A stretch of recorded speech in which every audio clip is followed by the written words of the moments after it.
পাকিস্তানের একজন সেনাবাহিনী কবরস্থান পাহারা দেওয়ার জন্য যখন নিযুক্ত হয়েছে, এই বেটা আবার নতুন নতুন বিয়ে করছে। কি করছে? নতুন নতুন বিয়ে করছে। এখন ডিউটিতে পড়ে দুইজন। যখন দুইজন ডিউটিতে পড়ে, দুইজন মিল করেছে, ভাই আমি নতুন বিয়ে করছি, আমি সপ্তাহে 3 দিন পাহারা দেব, মাঝে মাঝে আমি যাব, মাঝে মাঝে তুমিও বাড়িতে যাও, একা একা একটু পাহারা দিলাম, আমার একটু ভালো হইল। কথা কন না কেন? এই চিন্তার চেতনা করে পাকিস্তানের সেনাবাহিনীর একজন সৈনিক একা একা সেই দিন কবরস্থান পাহারা দিতেছে। কবরস্থান যখন পাহারা দিতেছে, হঠাৎ করে তার কানের মধ্যে কটকট কটকট সাউন্ড চলে আসলো। হঠাৎ করে যখন কটকট কটকট সাউন্ড চলে আসলো, আল্লাহর বান্দা সৈনিক টর্চ লাইট মেরে সমস্ত কবরের উপর টর্চ লাইট মারতেছে। আওয়াজটা কোত্থেকে আসে, এমন সাউন্ড কোথা থেকে আসে? আস্তে আস্তে আস্তে আস্তে সব কবরের মধ্যে টর্চ মারে, কোন কবরে কিছু আলামত বোঝে না। সর্বশেষ দেখে কন্যার একটা কবর ভাঙা দেখা যায়। আস্তে আস্তে ভাঙা কবরের দিকে আল্লাহর বান্দা আগায়া গেল। আস্তে আস্তে যখন আগায়া গেল, আল্লাহর বান্দা টর্চ লাইট ধরে ভাঙ্গা কবরের সামনে যখন গেল, আল্লাহর বান্দা কিতাবের মধ্যে বর্ণনা করেন, কবরের আযাব নামক কিতাব আছে, এই কিতাবের মধ্যে লিখেছেন লেখক, আল্লাহর বান্দা পাকিস্তানের সেনাবাহিনীর এই সৈনিক আস্তে আস্তে যখন কবরের সামনে হাজির হয়ে গেল, কবরের সামনে যায় দেখে এই কবরের মধ্যে একটা কঙ্কাল শোয়া আছে। আর আমাদের বাংলাদেশের রক্তচোষার মতন প্রাণী চেনেন না রক্তচোষা, এমন একটা প্রাণী এই কবরের মধ্যে যে একটা কঙ্কাল শোয়া আছে, এই কঙ্কালের হাড়ের মধ্যে কামড় দেয়, সঙ্গে সঙ্গে পুরা কঙ্কালটা সোজা থেকে বাঁকা হয়ে যায়। আবার যখন কামড় দেওয়া অবস্থায় থেকে ছেড়ে দেয়, সঙ্গে সঙ্গে কঙ্কালটা সোজা হয়ে যায়। আল্লাহর বান্দা বর্ণনা করেন, আমি দেখলাম ওই সময় কটকট কটকট করে সাউন্ড হয়। এবার আমি চিন্তা করলাম, এই রক্তচোষার মতো প্রাণীটা হয়তো কঙ্কালটাকে কষ্ট দিচ্ছে, না একে সরাইতে হবে। আমার হাতের মধ্যে বন্দুক, রিভলভার, নলালা বন্দুক ছিল, বন্দুকের আগা দিয়ে মারলাম, একটা আঘাত করলাম, সঙ্গে সঙ্গে প্রাণীটা অদৃশ্য হয়ে গেল। আমি টর্চ লাইট করে ভালো করে দেখি, না কবরের পানিটা আর দেখা যায় না। কি ব্যাপার, কই গেল?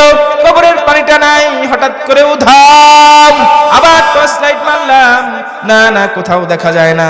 কবরের পানিটা যখন কোথাও দেখতে পাইলাম না, আমি আস্তে আস্তে ওখান থেকে সরে আসলাম না।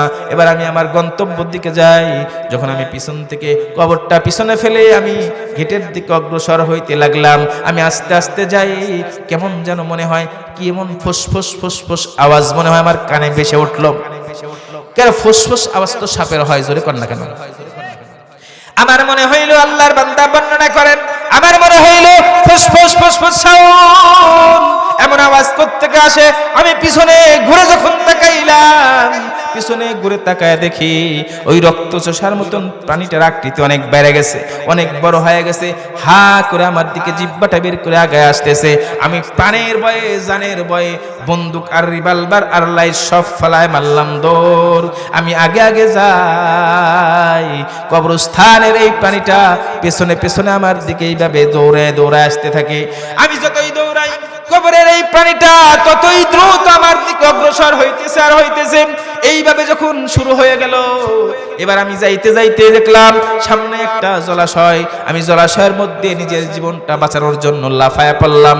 আমি লক্ষ্য করে তাকায় দেখি রক্তচোষার মতন এই প্রাণীটা আস্তে আস্তে ওই জলাশয়ের কিনারায় আসলো। জলাশয়ের কিনারায় আইসা রক্তচোষার মতন প্রাণীটা নামলো না, কিন্তু তার এই যে দুইটা ঠোঁট, দুইটা কি, তার দুইটা ঠোঁট ওই জলাশয়ের পানির মধ্যে যখন ডাবায়া দিল, মুহূর্তের মধ্যে সমস্ত জলাশয়ের পানি গরমে টকবক টকবক করতে লাগলো। আল্লাহু আকবার বলে। সঙ্গে সঙ্গে অনুভব করলাম সমস্ত জলাশয়ের পানি গরমে টকবক টকবক করতে শুরু করলো। আমি সাতটাইতে জলাশয়টা পার হইলাম, ঠিক আমি টানে যায় দেখি জলাশয় পার হয়ে যখন শুকনায় চলে গেলাম, আমি ফর্সা মানুষ ছিলাম, আমি তাকায় দেখি আমার মাথা থেকে পা পর্যন্ত কালো কৃষ্ণবর্ণ হয়ে গেছে, একদম কালো হয়ে গেছে, কুচকুচে হয়ে গেছে। আমি আবার দিনের বেলা যখন শুরু হয়ে গেল, আমাকে উদ্ধার করে হসপিটালে ভর্তি করা হলো। বাংলার পাকিস্তানের কোনো হসপিটাল আমার চিকিৎসা দিতে পারে নাই। অবশেষে মাদ্রাজ চলে গেলাম। মাদ্রাসে আমার এমন অবস্থা হইল, আমার শরীরের প্রত্যেকটা জায়গায় পচন শুরু হয়ে গেল। আমার শরীরের প্রত্যেকটা জায়গায় পচন শুরু হয়ে গেল। যখন পচন শুরু হয়ে গেল, আমার শরীর থেকে গোস্তের টুকরাগুলো খসে খসে পড়তে লাগলো। দুনিয়ার কোনো মেডিসিন আমার আর কাজ করতে পারে নাই। এইভাবে ভুগতে ভুগতে ওই লোকটা দুনিয়ার থেকে বিদায় নিল। ওই লোকটা মৃত্যুর আগে বর্ণনা করেন, জীবনে শুনছিলাম কবরের আযাব সত্য, কিন্তু আসলে এই যে কবর আযাব এমন সত্য, কোনোদিন বাস্তবে এমন দেখতে হবে কল্পনাও করেছিলাম না। এই কবরে যাওয়া লাগবে কিনা জোরে কর বন্ধু। যখন কবরের মধ্যে যাবেন, যখন ফেরেশতারা হাজির হয়ে যাবে, মুনকার নাকির হাজির হবে কিনা, মুনকার নাকির হাজির হয়ে যাবে, জিজ্ঞাসা করবে মার রব্বুকা ওয়া মা দীনুকা ওয়া মান নাবিয়ুক। এক একটা করে প্রশ্ন করবে। প্রশ্নের জবাব দিতে পারলে ভালা, একটা প্রশ্ন যদি জবাব দিতে না পারেন, আপনার জবান দিয়ে বের হবে লা আদরি লা আদরি, আমি জানি না, আমি জানি না। যখন বলবেন লা আদরি, আমি জানি না আমার রবকে, আমি জানি না আমার দিনকে, দিন কি, আমি জানি না আমার নবীকে, এই প্রশ্নের উত্তর যখন এইভাবে দিবেন, কিতাবের মধ্যে এসেছে এমন ভাবে গুর্জ মারা হবে, একটা গুর্জ হাতুড়ি দিয়ে একটা বাড়ি মারবে, 60 গজ নিচে মানুষ চলে যাবে। আবার টেনে উঠানো হবে, আবার দ্বিতীয় প্রশ্ন করা হবে। আপনি বলবেন লা আদরি লা আদরি, জানি না, জানি না, আমার দিন কি আমি জানি না। আবার একটা পিটন মারা হবে, আবার 60 গজ নিচে চলে যাবে, আবার টেনে তোলা হবে।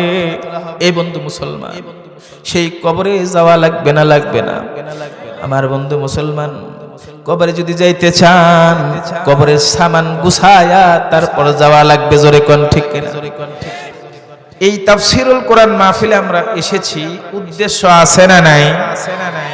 উদ্দেশ্য হলো আল্লাহ তাআলার নৈকট্য হাসিল। জোরে কোন ঠিক না ব্যাঠিক? আল্লাহর নৈকট্য হাসিল যদি করতে চান, ওই আল্লাহর প্রশংসা করার দরকার আছে না নাই? আমরা যারা যেখানে ছিলাম, হাঁটি হাঁটি পা পা করে তাফসীরুল কোরআন মাহফিলে বসেছি, আল্লাহ এনেছেন বিধায় আমরা বসেছি, নাইলে এই নয়াপাড়ায় এই কয়জন জনগণ নাই। জোরে কোন ঠিক না ভাই? আল্লাহ সবাইকে আনে নাই, যেহেতু এনেছেন মানে আল্লাহর মুহাব্বতকারী বান্দা আমরা। আল্লাহ আমাদের মুহাব্বত করেন, ভালোবাসেন, এই জন্য এই তাফসীরুল কোরআন মাহফিলে আল্লাহ উপস্থিত করেছেন। জোরে কোন ঠিক না ভাই? তাইলে সেই আল্লাহর প্রশংসা করার দরকার আছে না নাই?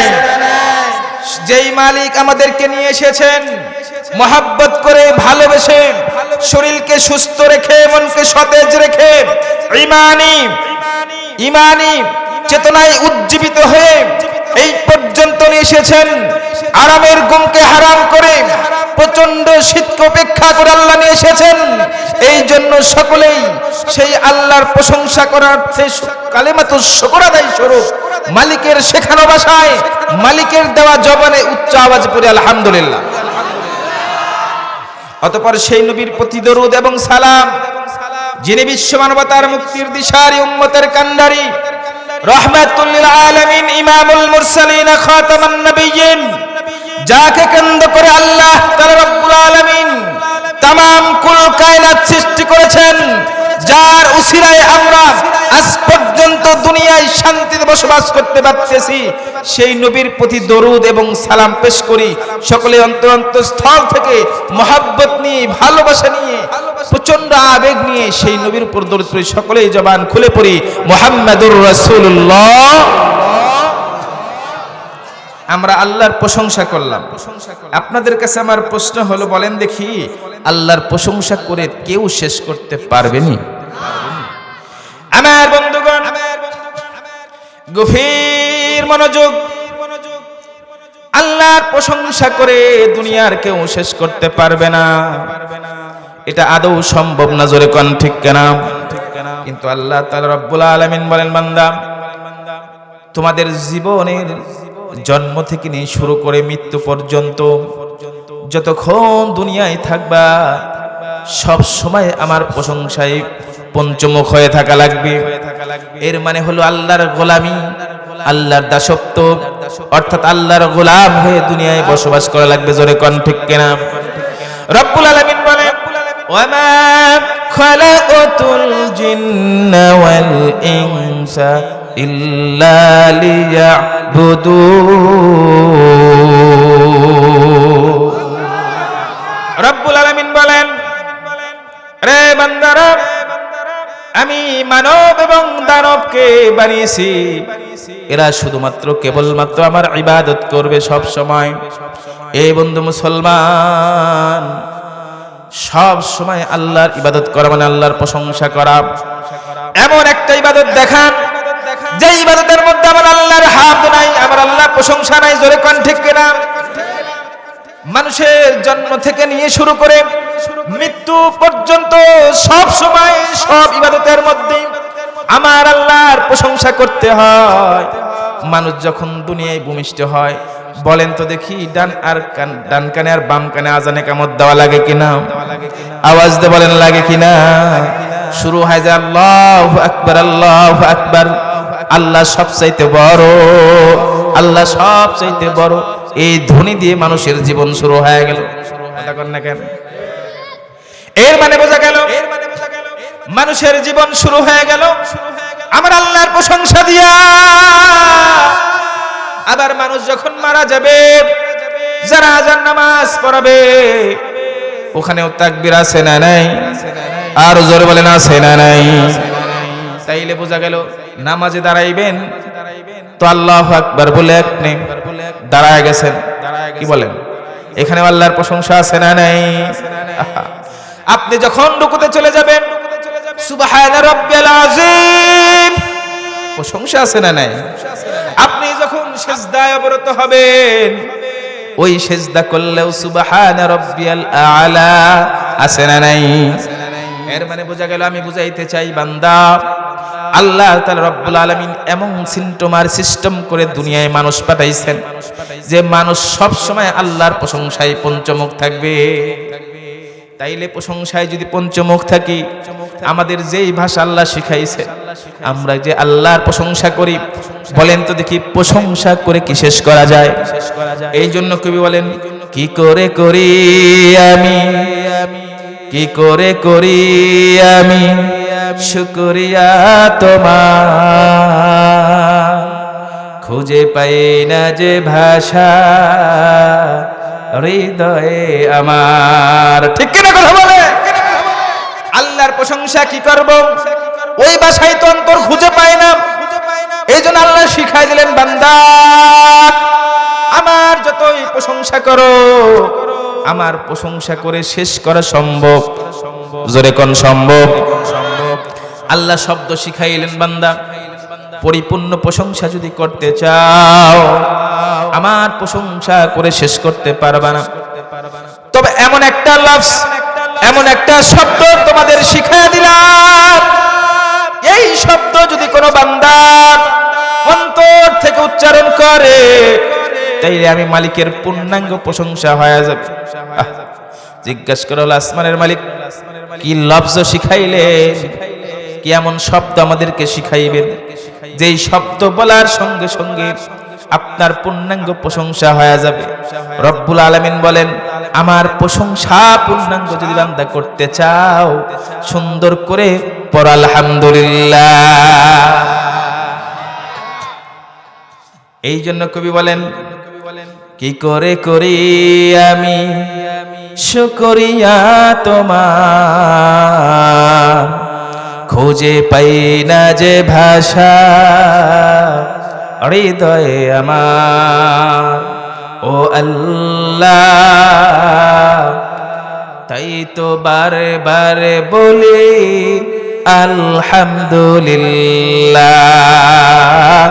তাই তো বারে বারে বলি আলহামদুলিল্লাহ। শাসক তুমি, রাজ্জাক তুমি, সত্তার হান্নান, মানব জাতির শাসন নিতে তোমার অভিধান। শাসক তুমি, রাজ্জাক তুমি, সত্তার হান্নান। মানব জাতির শাসন নিতে তোমার বিধান ও আল্লাহ। তাই তো বারে বারে বলি আলহামদুলিল্লাহ। একবার জোরে চিৎকার দিয়ে ওই মালিকের প্রশংসা পড়ি আলহামদুলিল্লাহ। রাগ করতেছেন? আমার বন্ধু মুসলমান, গভীর মনোযোগ। আমি আমার আলোচনার প্রারম্ভে একটা কথা বলতে চাই। এই দুনিয়ায় কেউ থাকতে আসি নাই, এই দুনিয়া কিন্তু থাকার জায়গা না। এই দুনিয়া কেমন দুনিয়া, আমি আপনি দুনিয়ার জন্য পাগল, দুনিয়া কিন্তু আমার আপনার জন্য পাগল না। ঠিক কিনা কথা কন? আমার বন্ধু ফর এক্সাম্পল বলি, মনে করেন নয়াপাড়া এলাকা, যুবক যুবতীর প্রেম আছে না নাই? বাবা কথা বলেন, আছে না নাই? যুবকেরা যুবতীদের সাথে একটু প্রেম খেলায় লিপ্ত থাকে, আছে না নাই? মনে করেন এই নয়াপাড়া চর এলাকায় এক রাখাল, উদাহরণ দিচ্ছি কিন্তু, এক রাখালের সিমটম কি? রাখাল দেখলে চিনা যায়। কেন? রাখালের হয় কোমরে নাই মাথার মধ্যে কিন্তু গামছা বাঁধা থাকে। কথা ঠিক বললাম না ভুল বললাম? মাথার মধ্যে গামছা আছে, আর হাতের মধ্যে বড় একটা লাঠি মানে বাঁশি থাকে। আর যদি লুঙ্গি পরা থাকে ম্যাক্সিমাম সময় কাছার দিয়ে অথবা অর্ধ লুঙ্গ অর্থাৎ হাঁটু বের করেই থাকে। জোরে কর ঠিক কিনা? এটা হচ্ছে রাখালের আলামত। সেনা মনে করেন নয়াপাড়ায় একজন রাখাল এমন।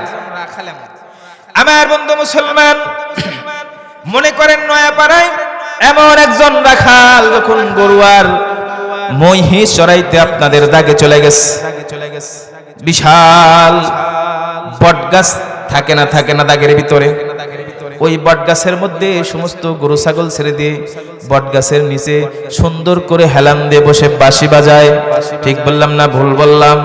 এটা রাখালের সিস্টেম। রাখাল বাঁশি বাজায়। একজন রাখাল বট বৃক্ষের নিচে বসে বিশ্রাম নিতেছে আর বাঁশি বাজাইতেছে। এখন বাঁশি যিনি বাজায় তার একটা সিস্টেম হলো চক্ষু খোলা থাকে না বন্ধ থাকে? কথা কয় না? চক্ষু বন্ধ থাকে, নাইলে বাঁশির সুর উঠবে না। না মিথ্যা কথা বললাম? আমার বন্ধু মুসলমান, ওই নয়াপাড়ার ওই সন্তান বাঁশি বাজাইতেছে, চক্ষু দুইটা বন্ধ। হঠাৎ করে পিছন থেকে যদি কেউ ঘাড়ের মধ্যে হাত দেয়, চুমকে উঠবে, বাঁশির আওয়াজটা বন্ধ হয়ে যাবে। এই রাখাল যখন তার কাঁধের মধ্যে একটা হাত দিছে, ওই রাখাল বর্ণনা করতেছে, আমার কাঁধের মধ্যে যখন একটা হাত পড়লো, প্রথমে চুমকে গেছিলাম, কিন্তু আশ্চর্য বিষয়, পুরুষ মানুষ আর মেয়ে মানুষের হাতের বেশ কম আছে না নাই?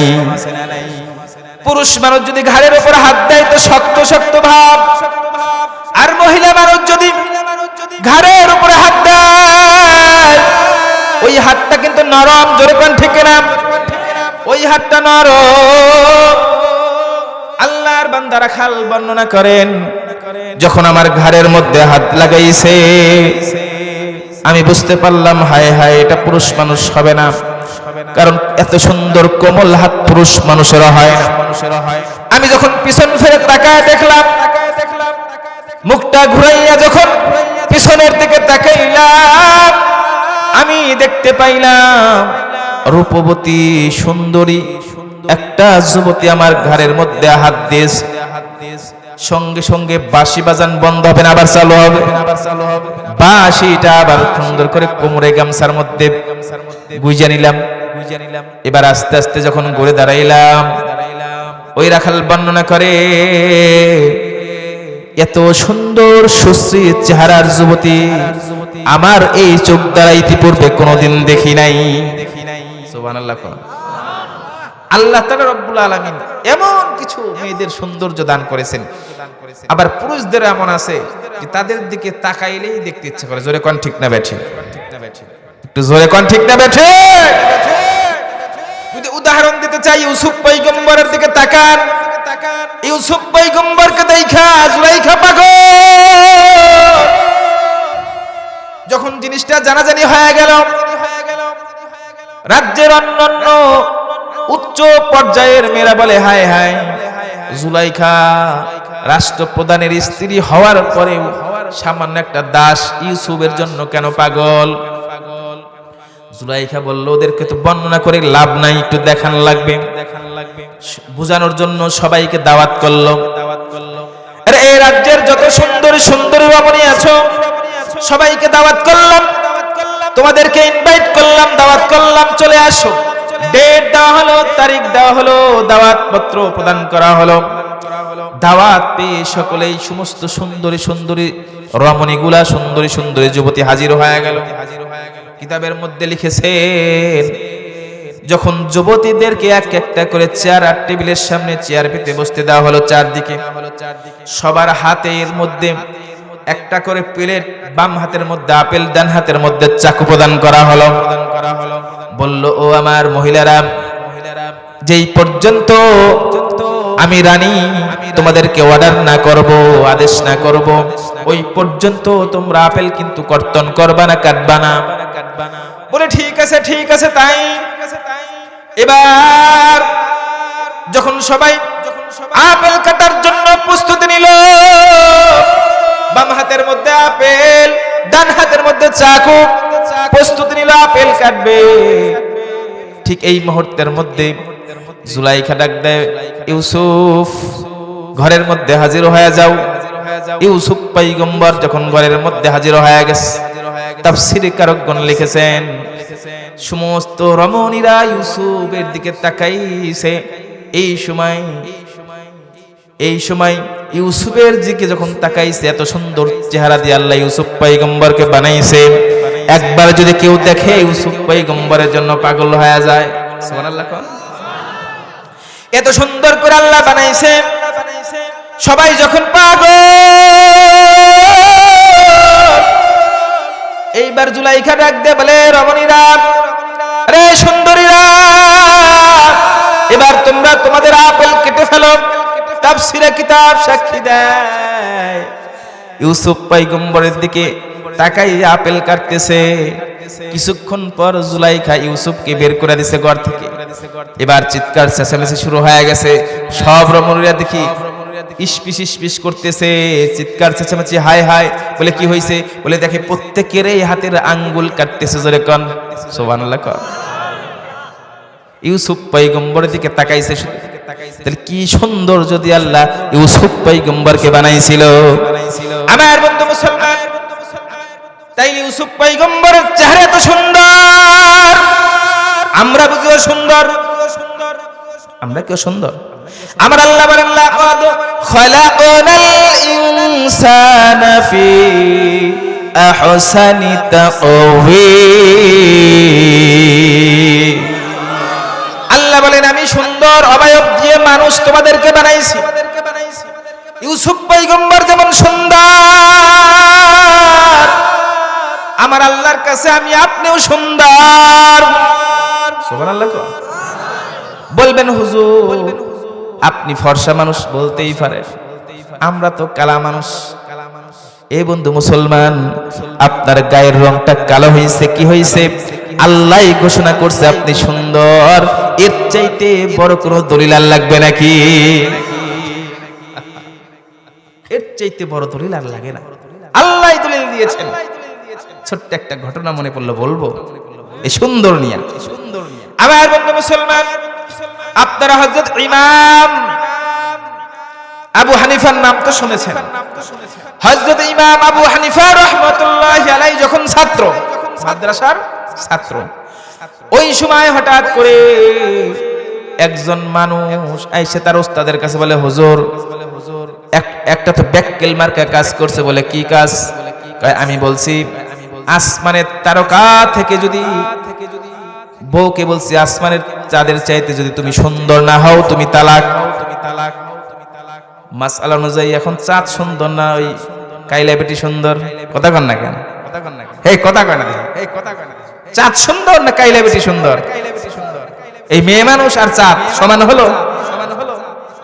আয়েশা বলে হুজুর বউ তো শেষ, তালাক হয়ে গেছে, বউ তো বাঁচান লাগবে, কোন রাস্তা দেন।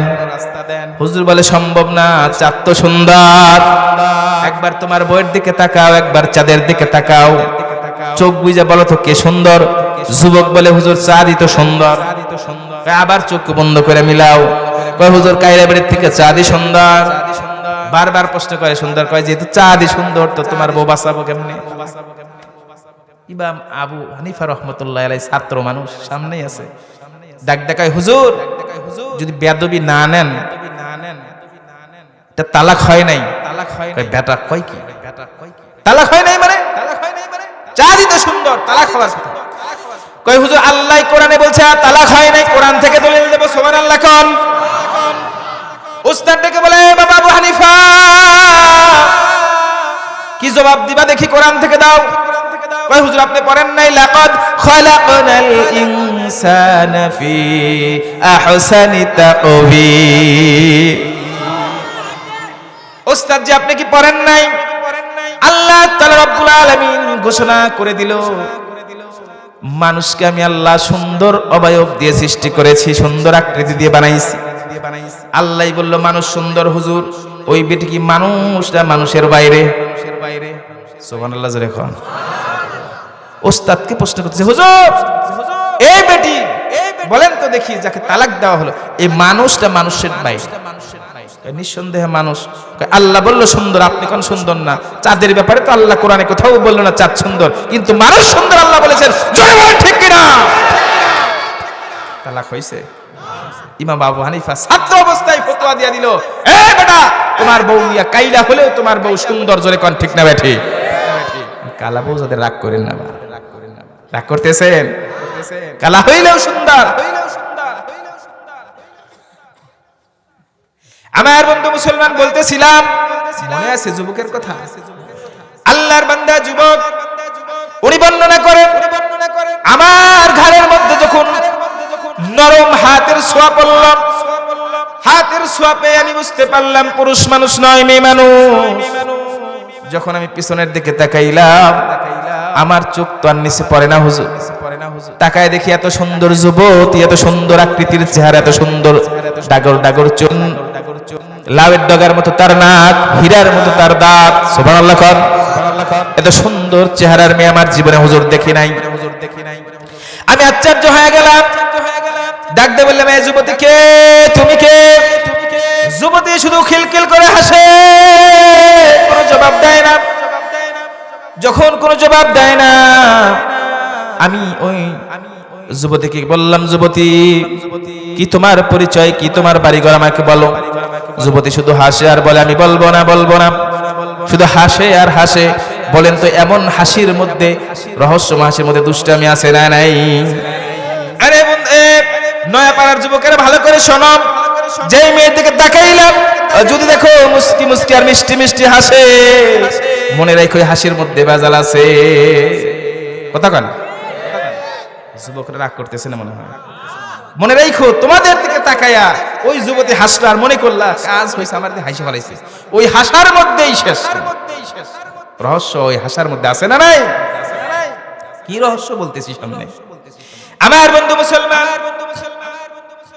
এই যুবক বর্ণনা করেন, তার কোনো পরিচয় দেয় না, তার নাম বলে না, ঠিকানা বলে না, যখন কিছুই বলল না। যুবতী শুধু একটা কথা বলল, যুবক দেখো তো তোমার সামনে একটা নদী দেখা যায় নাকি? বলে হ্যাঁ নদী আছে। ওই নদীর কি পানি আছে? বলে হ্যাঁ পানি আছে। কই দেখো তো নদীর ওই পারে একটা ফুল গাছ দেখা যায়, দেখা যায় নাকি? বলে হ্যাঁ তাও দেখা যায়, ফুল গাছ আছে। কই আমার তোমার কাছে একটা জিনিস দাবি হলো, ওই ফুল গাছে সবচাইতে যেই সুন্দর ফুল, ওই ফুলটা আমার লাগবে, তুমি এনে দাও। পাগলা রাখাল যুবক কি থাকবে না দৌড়াবে ফুলের জন্য? জোরে কন। এত সুন্দর চেহারার একটা যুবতী একটা ফুল চাইছে, সবচাইতে সুন্দর ফুল লাগবে গাছের। কাছার তো দেওয়াই ছিল, বাসিটা রাইখা কোমরের গামছাটা টাইট করে দৌড় পেরে নদীর মধ্যে ঝাঁপায় পড়ছে। সাতরাইতে যখন নদী পার হয়ে গেছে, ওই পার যাইয়া গাছের মধ্যে উঠে দেখে ফুলের দিকে তাকায়, কয় এটা তো সুন্দর। আর একটার দিকে দেখো, এটাও তো সুন্দর। এই ফুল কি অসুন্দর আছে নাকি? এই জোরে কর না কেন? সব ফুল সুন্দর। বিপদ আছে না নাই? যুবতী চাইছে সবচেয়ে সুন্দর। এক যুবক ফুলের দিকে তাকায়, ডাইনে এক ফুল কয় সুন্দর, এই বামে এক ফুল তাও সুন্দর, সামনের ফুল সুন্দর, পিছনের ফুল সুন্দর, উপরের ফুল নিচের ফুল সব সুন্দর, কোনটা রাখবার কোনটা নেই। যুবক চালাক কম না, একটা একটা করে ভাঙ্গা সব সুন্দর ফুল, বেকাতেরা ফুল বাদ সব সুস্থি সুন্দর ফুলগুলা গোছায়া গাট্টি বান্ধে একটা তোড়া করছে। এক হাতে তোরা ধইরা এক হাত দিয়ে সাঁতরাইতে নদী আবার পার হইছে। যুবতীর সামনে আইসা বইসা বলে, যুবতী এই নাও তোমার জন্য আমি ফুল এনেছি। যুবতী ডেকে বলে, চাইছি একটা। কয়টা? জোরে কোন? চাইলাম একটা। এত ফুল কেন? বলে তুমি না বললা সবচাইতে সুন্দর ফুল? আমি চুজ করতে পারি নাই, চয়েস করতে পারি নাই।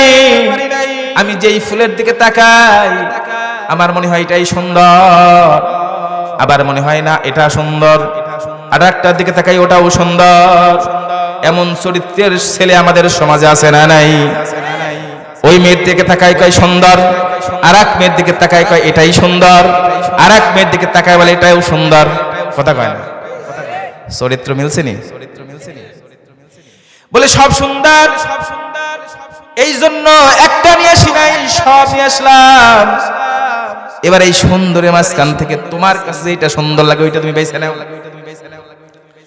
এবার যুবতী আবার মুস্কি মুস্কি আসে বলে, আমি নেব না, তুমি দিবা। এখন ফুল দেওয়ার একটা সিস্টেম আছে। যুবক চিন্তা করে, না যুবতী আসলে কি চাই আমি তো বুঝতেছি না। ফুল চাইলে সব দিলাম, নিজের মনে বলে তুমি আমাকে দাও।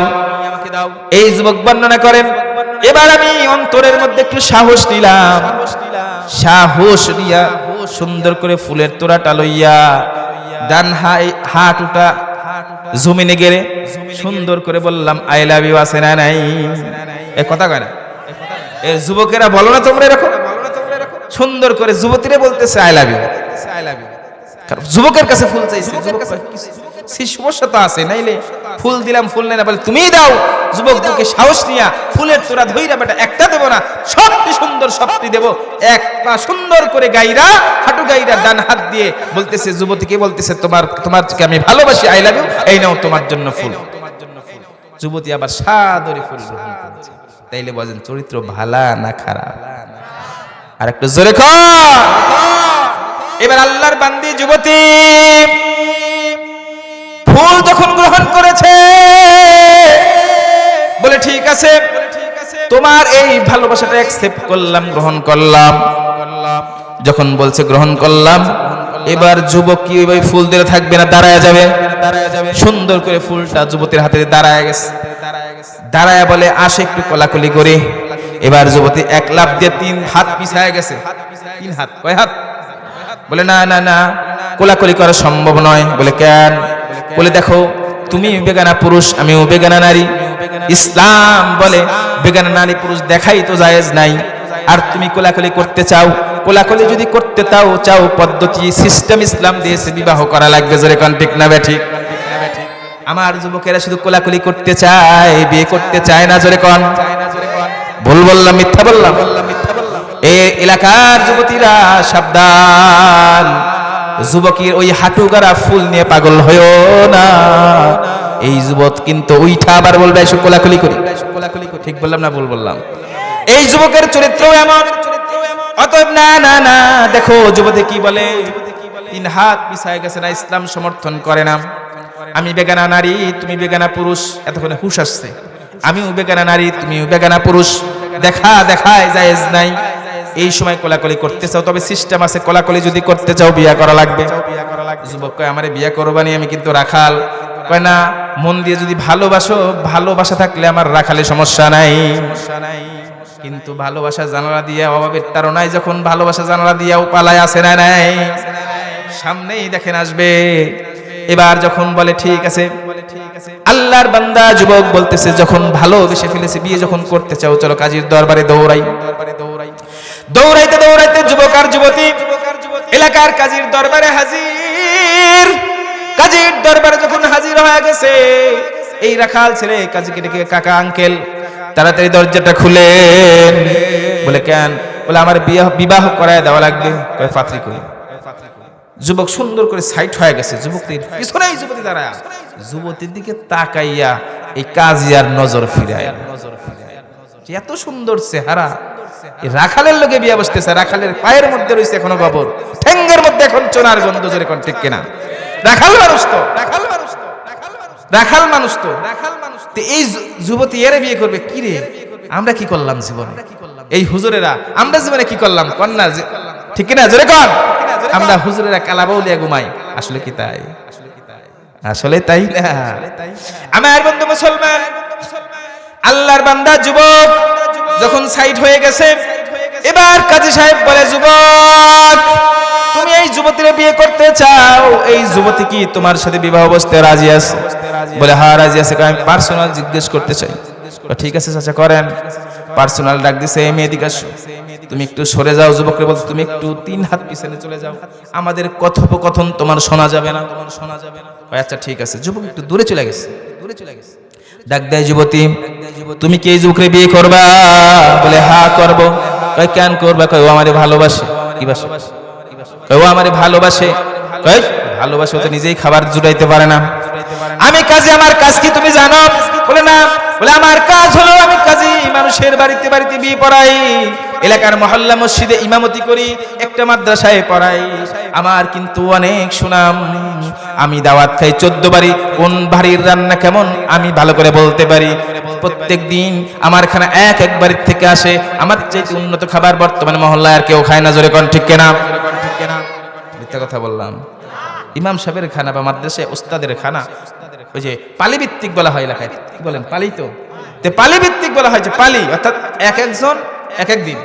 এখন মাসে পড়বে একদিন, সর্বোচ্চ 2 দিন। কেউ চাবে না হুজুরকে খারাপ খায় না। মিথ্যা কথা বললাম? কারণ সবাই অন্তর দিয়ে আলেমকে মহব্বত করে, ভালোবাসে। এই শুক্রবারে একটা দাওয়াত খাইলাম, খাইতে খাইতে বেহুশ, খাইতেই চাই না, জোরই ছাড়ে না, মানে দেওয়ার উপর দেওয়া। কি যে করি, হুজুরদের বিপদ হয়ে গেছে। আগে মানুষ শুনছি ওলামা বলছে হুজুর হলে নাকি খাওয়ার অভাব ছিল, আর এখন হুজুরদের এমন খাওয়া, মাংস খাইতে খাইতে জীবন তেজপাতা হয়ে গেল, মন চায় সবজি খাইলে ভালো লাগে, জোরে কোন ঠিক কিনা? এত খাবার। এই শুক্রবারে খাইছি, আবার পকেটে আর দেখে কি নেন? কয় হুজুর নেই না, দে দে। মিথ্যা কথা বলতেছি? আপনারা দেন না? দেন না? দেন না? ওই যে হাদিয়া কে দেন না? এই আলেম বলতেছে যে যুবতী কোন বাড়ির রান্না কেমন আমি জানি, 14 বাড়ির থেকে এক দিন আমার খাবার আসে, আমার চাইতে উন্নত খাবার এই মহল্লার কেউ খায় না। এই বেটি তুই যদি করতে হয় আমারে কর, কি কর? বলে শুধু খাই এমন নয়, আমি খাই আবার বাটেত করে নিয়ে আসি আবার খাওয়ার জন্য। আমার বউ নাই, পোলাপান নাই, বাচ্চা নাই, বিয়ে শাদী করে নাই, আমিও পাত্রী খুঁজতেছি। দেখো আমিও তোমাকে ভালোবাসবো, যত্নে রাখবো, হাদিয়া তোফা তোমার কাছে এনে দেবো। আর ওই যে মজার মজার খাবার শুধু একাই খাবো না, আমিও খাবো, তোমার জন্য টিফিন ক্যারিয়াল বাড়ির মধ্যে নিয়ে আসবো। যুবতী কয় আমি রাজি। যুবতী কি কয়? এই যুবকরা শোনো, সাবধান, তোমারে যতই কই ভালো, তোমার চাইতে যখন তুমি 500 টাকার গিফট দিবে, আরেকজন 1000 টাকার গিফট দিবে, তোমারটা বাতিল, জোরে কোন ঠিক কিনা? সাবধান হয়ে যাও। মনে কইরো না আমারই মনে হয় দেখে হাসছে, মনে হইছে কাজ, আসলে ওই হাসির মধ্যেই দুষ্টামি লুকায়িত আছে, জোরে কোন ঠিক কিনা? আমার বন্ধু মুসলমান, এবার এই ইমাম সাহেব বলতেছে আমারে বিয়ে করো, যদি আমারে বিয়ে করো খাবারও পাইবা, সুন্দর সুন্দর পোশাক পাইবা, হাদিয়া তোফা টাকা পয়সা সব পাইবা, আমার কোনো অভাব নাই, খাবারের কোনো সমস্যা নাই। যুবতী কয় রাজি। এবার আস্তে আস্তে ইমাম সাহেব বাহিরে চলে আসছে, আশা কয় এই যুবক তুমি যে বিয়ে করতে চাও তোর ঠ্যাঙ্গে কে দো, তোর ঠ্যাঙ্গের মধ্যে চোনা লেগে আছে, গরুর গোবর লেগে আছে, এত সুন্দর সুশ্রী চেহারার মেয়েকে বিয়ে করতে চাও, বেটা বাঘ বেদক, এটা আমার সাথে বিয়ে বসবে। যুবক দৌড়াইয়া যুবতীর সামনে হাজির, বলে সত্যি কি তারে বিয়ে করবা? তোমার চাইতে যদি বেশি ভালোবাসে করবো না কেন? তোমার চাইতে বেশি ভালোবাসে। বলে কেমনে বুঝলাম? ওই তুমি তো মজার মজার খাবার দিতে পারবা না, এর মানে ভালোবাসা কম। কথা কন না কেন? এই বেটা কাজী মজার মজার খাবার খাওয়াবে, উন্নত মানের পোশাক দেবে, হাদিয়া তোফা প্রতিদিন আইনে আইনে আমার কাছে দেবে, তাহলে তার ভালোবাসাটা বাড়লো না? তাহলে তোমার সাথে কোন দুঃখে বিয়ে বসবো? আমি তোমাকে বাতিল করে দিলাম, তোমাকে লাল কার্ড দেখায় দিলাম, আমি এখন কাজীর এই বিয়ে করব।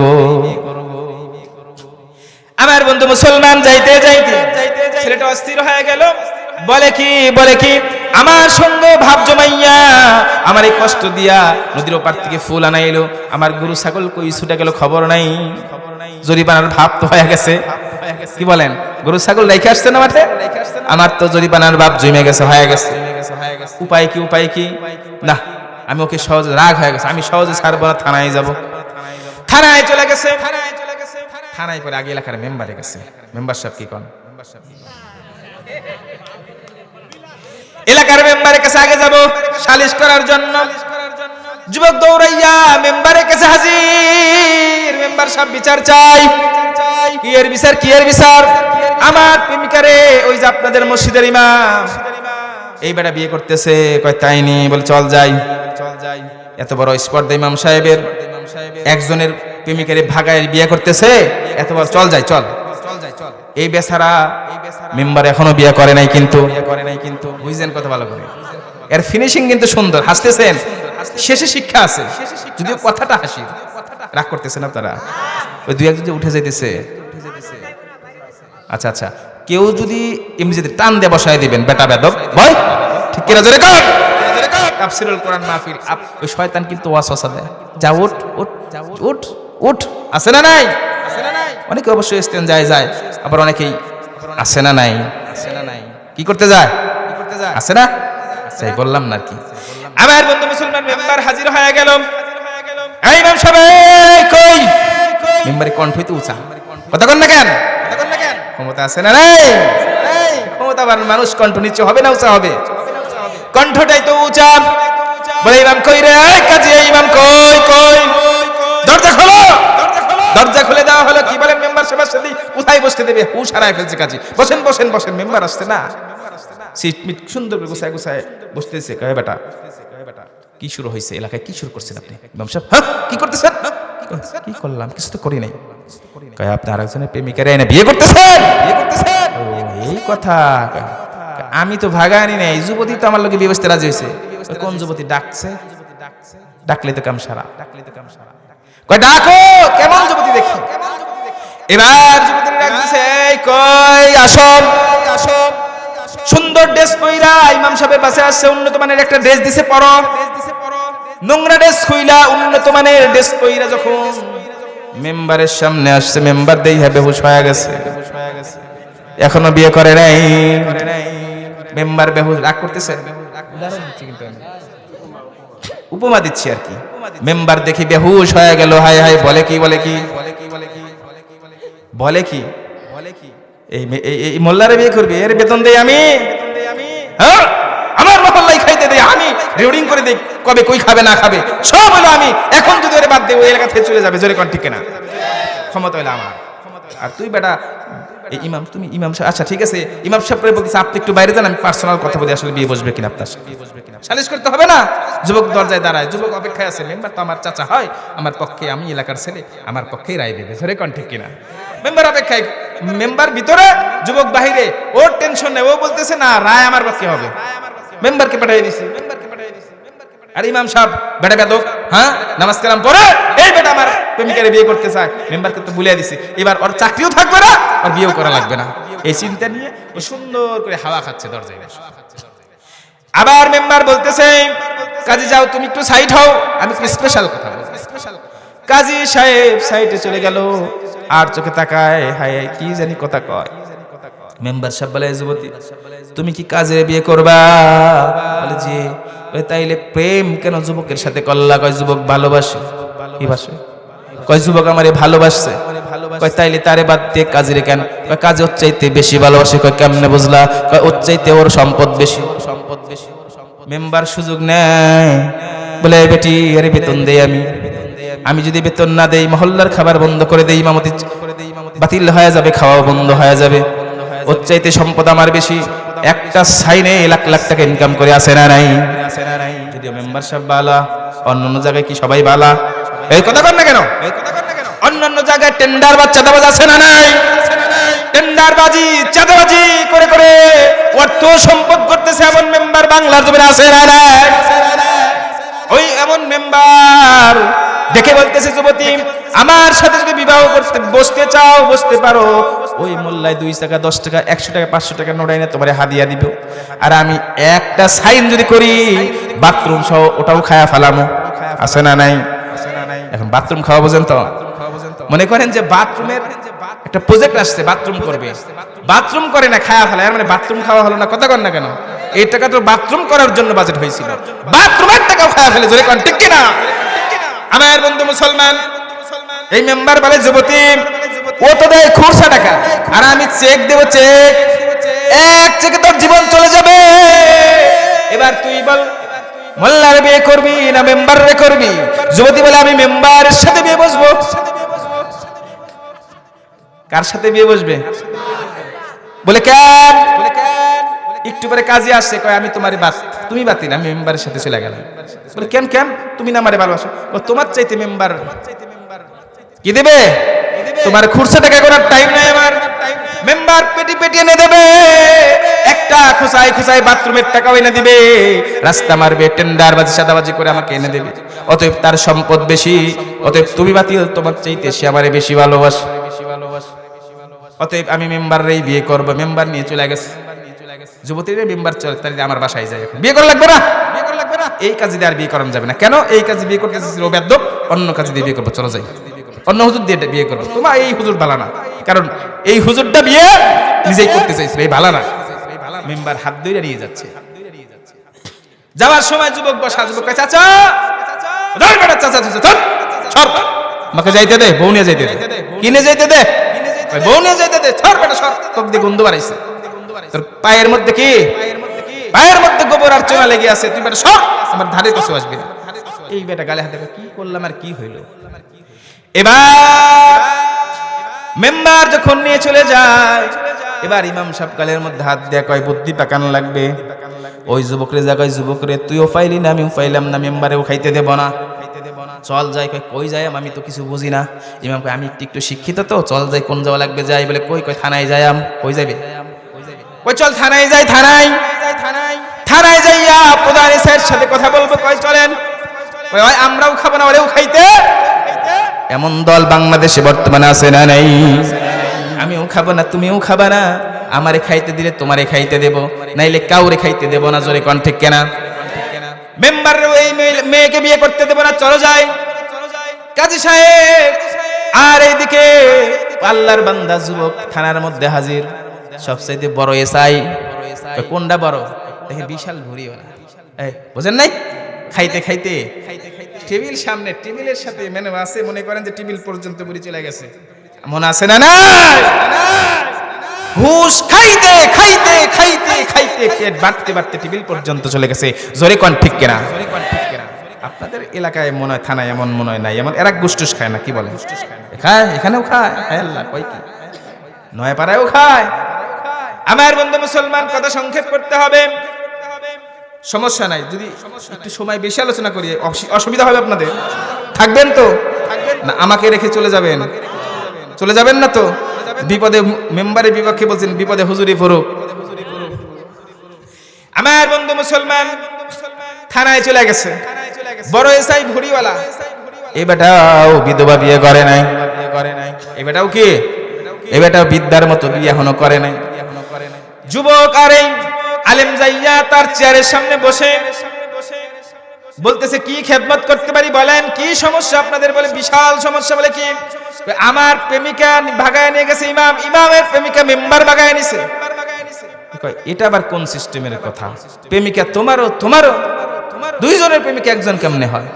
কয় এমনিই হয়। পরে সমস্ত ঘটনা বৃত্তান্ত যখন বলছে, চল যাই মেম্বারকে শায়েস্তা করে আসি। সুযোগ পাই না, মেম্বারের বিরুদ্ধে কেউ নালিশ দেয় না। আজকে যখন পাইছি, শত্রুতা ইতিপূর্বে জের হয়ে রয়েছে, আজকে মেম্বারের খবর আছে, চলে গেছে করছি। আমার বন্ধু মুসলমান, ফোর্স নিয়ে যখন মেম্বার সাহেবের বাড়ি পাকড়াও করেছে, চারদিক থেকে বাড়ি ঘিরে ফেলেছে।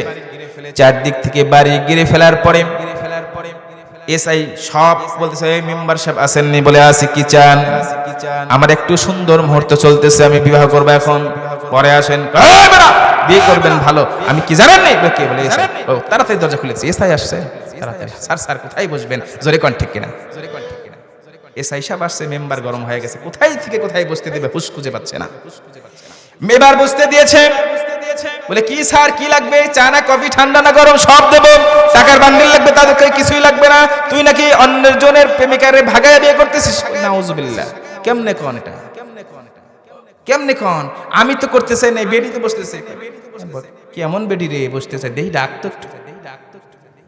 একটু ডাক দেখি কেমন বেটি। সেই বসতে চাই, তুই করতেই চাইস না। বেটিকে হাজির করা হলো। এখন বলেন দেখি, মোল্লার চাইতে উন্নত মানের পোশাক মেম্বার সাহেব কিনে দেবে না? এ জোরে কর না কেন? মেম্বারের সাইনের টাকা বুঝেন নাই? এর টাকার তো পুরোনি নাই, সাইনের টাকা না রে, ওর চাইতে উন্নত মানের কেন? দেখে উন্নত মানের পোশাক পরে অপসরীর মতো একটা নারী সামনে দাঁড়ায় আছে। এই বেটাও তো বিদ্যা, টাকা একই আস্তা, আমি তো বিয়ে করি না, এত সুন্দর যুবতী তো জীবনেও দেখি নাই রে।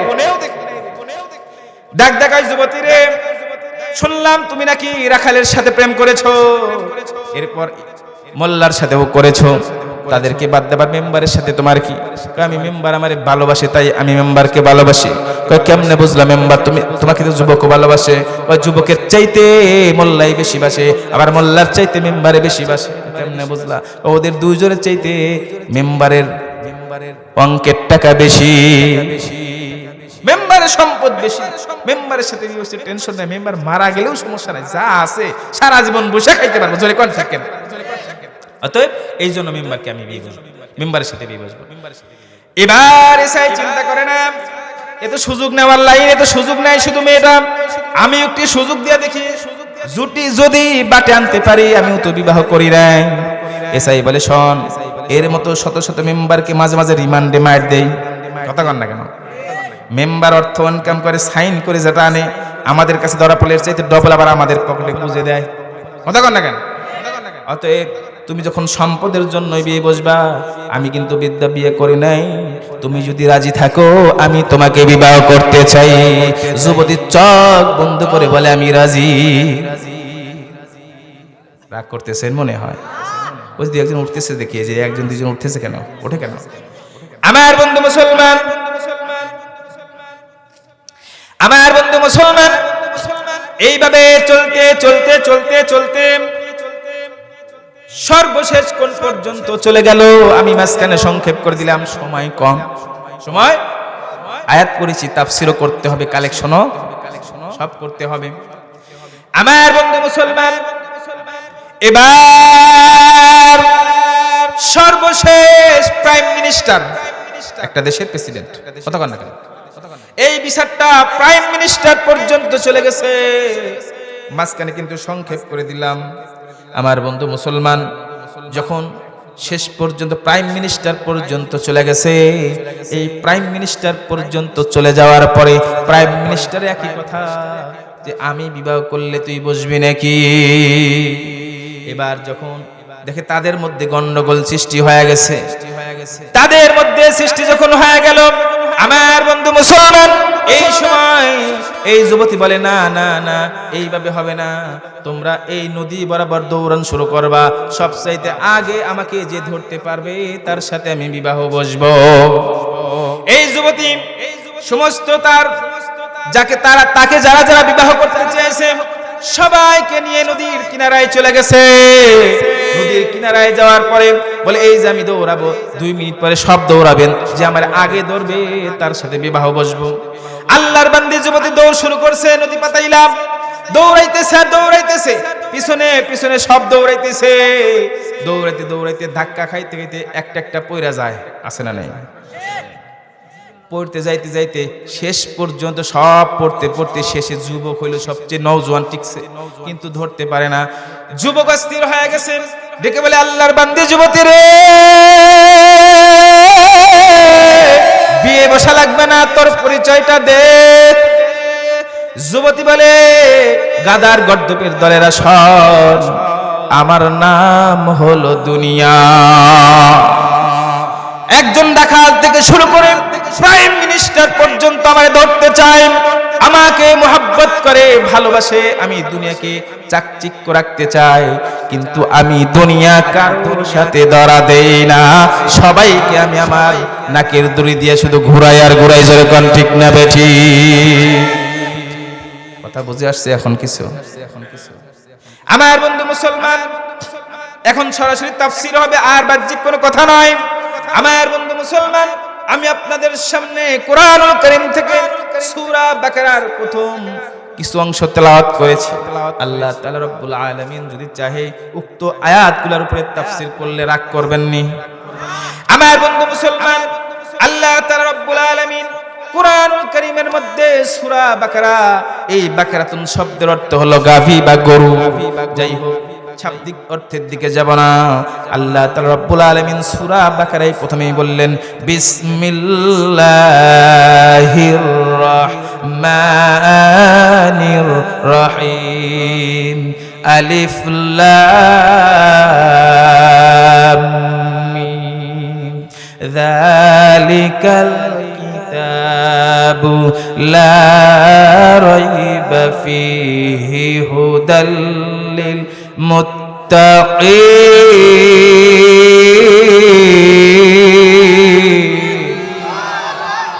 রব্বুল আলামিন বলেন আলিফ লাম মিম, যার অর্থ পৃথিবীর কোন মুফাসসির কোরআন করতে পারে নাই। আল্লাহু আ'লামু বিমুরাদিহি, এটা আল্লাহ এবং তার রাসূলই ভালো জানেন। সুবহানাল্লাহ। কোন এই আলিফ লাম মিম পর্যন্ত পৃথিবীর কোন মুফাসসির অর্থ বের করতে পারে নাই। তবে বিভিন্ন জন বিভিন্ন মন্তব্য করেছে, এটা বলার এখন সময় আমার নাই।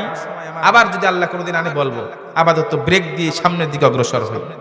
আমার বন্ধু মুসলমান, শেষ কথা, যে যেদিকেই তাফসীর করুক, সকলের মন্তব্য শেষ এসে আল্লাহু আ'লামু বিমুরাদিহি, এটা আল্লাহ এবং তার রাসূলই ভালো জানেন। সুবহানাল্লাহ। এমন একটা গোপন রাজ, গোপন খবর আল্লাহ ছাড়া আমাদের মতো সাধারণ মানুষ জানে না। গোপন পাসওয়ার্ড আল্লাহ ব্যবহার করেছে। আমার বন্ধুদের পর আল্লাহ কি বলেন?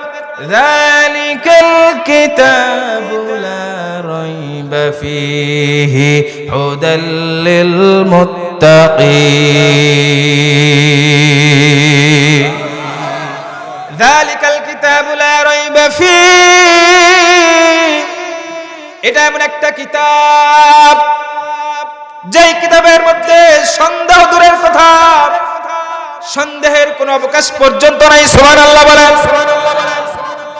30 পারা কোরআন এমন, এটা এমন কিতাব, এটার মধ্যে সন্দেহ করবা, সন্দেহ তো নাই, বরং সন্দেহের অবকাশ আছে এমন কোনো কিছু কিতাবের মধ্যে নাই। সুবহানাল্লাহ। হুদাল লিল মুত্তাকিন, আমি আল্লাহ এটা মুত্তাকিন যারা ঈমানদার পরহেজগার আল্লাহওয়ালা যারা, তাদের হিদায়াতের জন্য এই কোরআনটা আমি আল্লাহ নাজিল করেছি। মুত্তাকিন কারা? আমারে যদি প্রশ্ন করেন হুজুর আপনি মুত্তাকিন, বলে হ্যাঁ, গাঞ্জা খায় 5 বার, তারেও জিজ্ঞাসা করবেন আপনি কি মুত্তাকিন বান্দা, আল্লাহর প্রিয় বান্দা? বলে হ্যাঁ আমি আল্লাহর প্রিয় বান্দা, আমি খাঁটি মুসলমান। জোরে কোন? এটাই তো বলবে। দেখবেন সুদ খাইতে খাইতে পেট ওই এসাইয়ের মতো হয়ে গেছে, ওরেও যদি প্রশ্ন করেন তুমি কি মুমিন মুত্তাকিন, বলে হ্যাঁ আমি মুত্তাকিন মুমিন। কথা কন না? আমার বন্ধু মুসলমান, ওই মেম্বার চেক খাইতে খাইতে পায়খানা বাথরুম খাওয়া ফেলাইছে, এরেও যদি প্রশ্ন করেন আপনি কি মুত্তাকিন, বলে হ্যাঁ আমি মুত্তাকিন। কথা কয় না? যে নারীরা জিনা করে তারা জিজ্ঞাসা করবেন আপনি মুত্তাকিন নাকি, বলে আমি মুত্তাকিন। সবার দাবি একটাই, আমি মুত্তাকিন, আমি পরহেজগার, আমি আল্লাহওয়ালা, আমি ভালো মানুষ, কেউ কয় না আমি খারাপ মানুষ। কথা কয় না? আল্লাহ বলেন না না, সবাইকে আমি আল্লাহ পাইকারি দরে মুত্তাকিন নিতে পারি না। আল্লাযীনা ইউমিনুনা বিল গায়বি ওয়া ইউকিমুনাস সালাতা ওয়া মিম্মা রাযাকনাহুম ইউনফিকুন।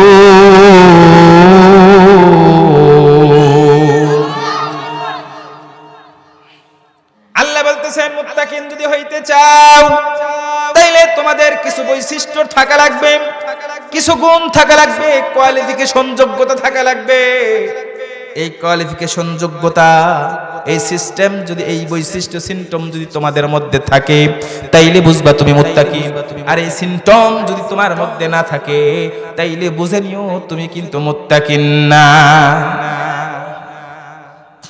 রব্বুল আলামিন বলেন বৈশিষ্ট্য হলো আল্লাযীনা ইউমিনুনা বিল গায়ব। এক নাম্বার বৈশিষ্ট্য মুত্তাকিন হওয়ার জন্য, প্রথম নাম্বার বৈশিষ্ট্য হলো আল্লাযীনা ইউমিনুনা বিল গায়ব।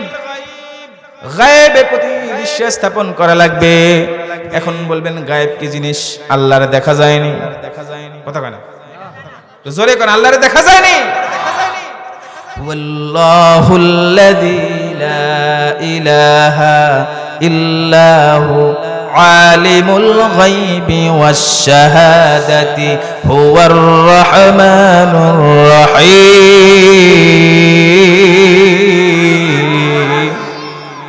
আমার আল্লাহর দেখা যায় না, ঠিক কিনা কথা কোন?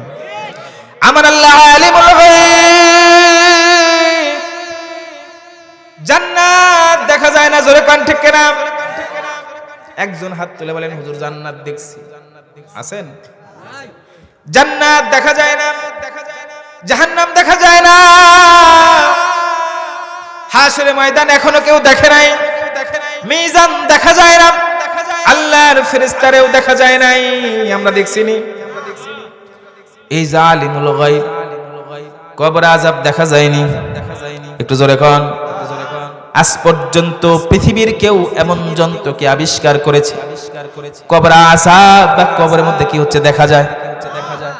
টেকনাফ থেকে তেতুলিয়া, রূপসা থেকে পাথুরিয়া, বাংলাদেশের এক প্রান্ত থেকে অপর প্রান্ত পর্যন্ত ওয়ান টাইম 2 মিনিট 1 মিনিটের ভিতরে পৃথিবীর এক প্রান্তর খবর অপর প্রান্ত থেকে নেওয়া যায় কি যায় না? এমন যন্ত্র আছে না নাই? কিন্তু মাত্র 3.5 হাত মাটির নিচের খবর এই পর্যন্ত দুনিয়ার কোন যন্ত্র নিতে পারে নাই। এর মানে এটা হলো গায়েব, এটা বিশ্বাস করা লাগবে। কবর আযাব হয়।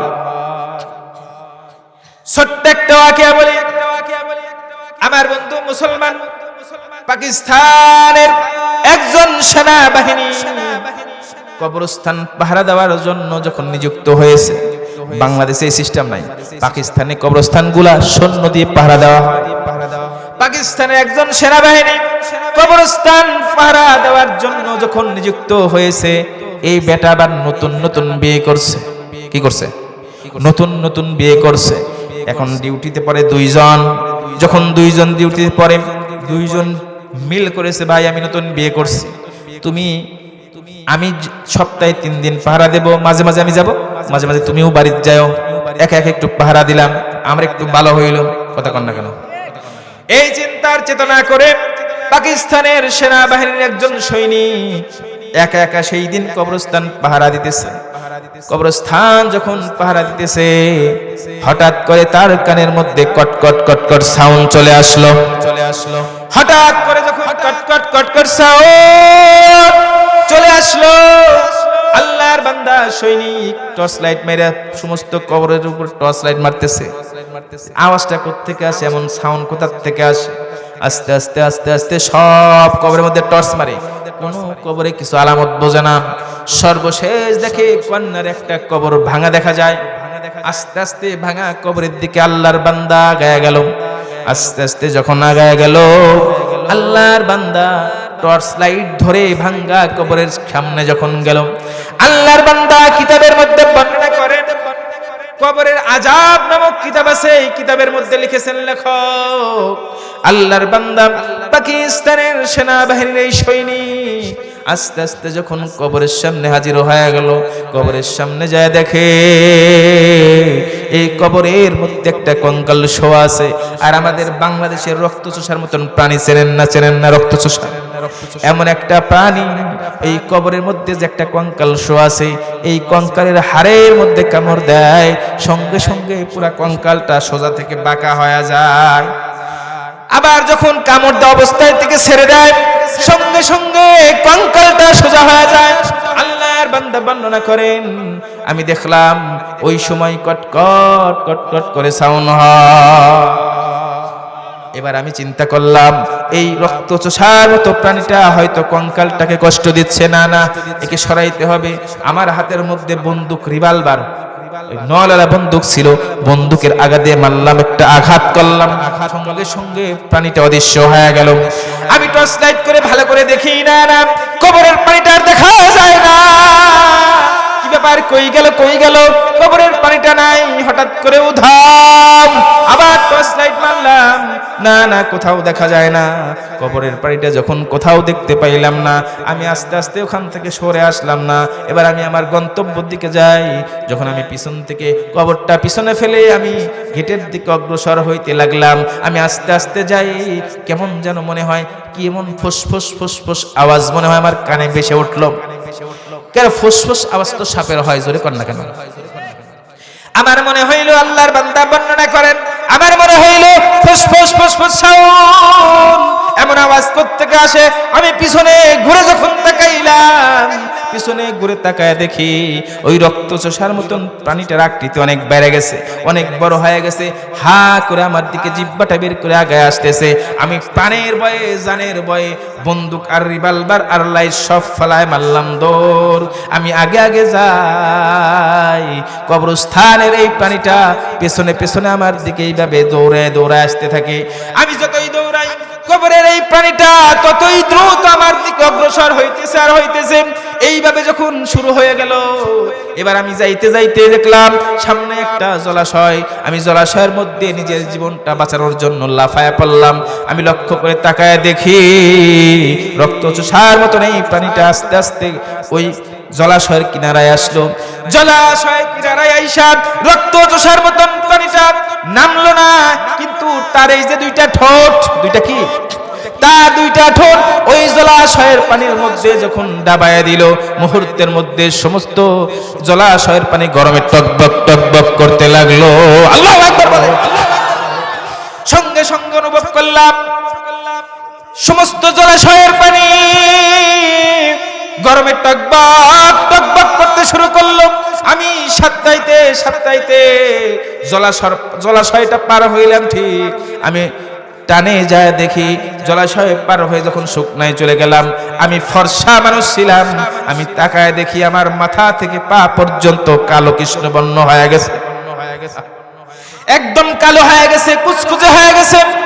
আমি আবার দিনের বেলা যখন শুরু হয়ে গেল, আমাকে উদ্ধার করে হসপিটালে ভর্তি করা হলো। বাংলা পাকিস্তানের কোনো হসপিটাল আমার চিকিৎসা দিতে পারে নাই। অবশেষে মাদ্রাজ চলে গেলাম। মাদ্রাসে আমার এমন অবস্থা হইল, আমার শরীরের প্রত্যেকটা জায়গায় পচন শুরু হয়ে গেল। আমার শরীরের প্রত্যেকটা জায়গায় পচন শুরু হয়ে গেল। যখন পচন শুরু হয়ে গেল, আমার শরীর থেকে গোস্তের টুকরাগুলো খসে খসে পড়তে লাগলো। দুনিয়ার কোনো মেডিসিন আমার আর কাজ করতে পারে নাই। এইভাবে ভুগতে ভুগতে ওই লোকটা দুনিয়ার থেকে বিদায় নিল। ওই লোকটা মৃত্যুর আগে বর্ণনা করেন, জীবনে শুনছিলাম কবরের আযাব সত্য, কিন্তু আসলে এই যে কবর আযাব এমন সত্য, কোনোদিন বাস্তবে এমন দেখতে হবে কল্পনাও করেছিলাম না। এই কবরে যাওয়া লাগবে কিনা জোরে কর। বন্ধু যখন কবরের মধ্যে যাবেন, যখন ফেরেশতারা হাজির হয়ে যাবে, মুনকার নাকির হাজির হবে কিনা, মুনকার নাকির হাজির হয়ে যাবে, জিজ্ঞাসা করবে মার রব্বুকা ওয়া মা দীনুকা ওয়া মান নাবিয়ুক, এক একটা করে প্রশ্ন করবে। প্রশ্নের জবাব দিতে পারলে ভালো, একটা প্রশ্ন যদি জবাব দিতে না পারেন, আপনার জবান দিয়ে বের হবে লা আদরি লা আদরি, আমি জানি না আমি জানি না। যখন বলবেন লা আদরি, আমি জানি না আমার রবকে,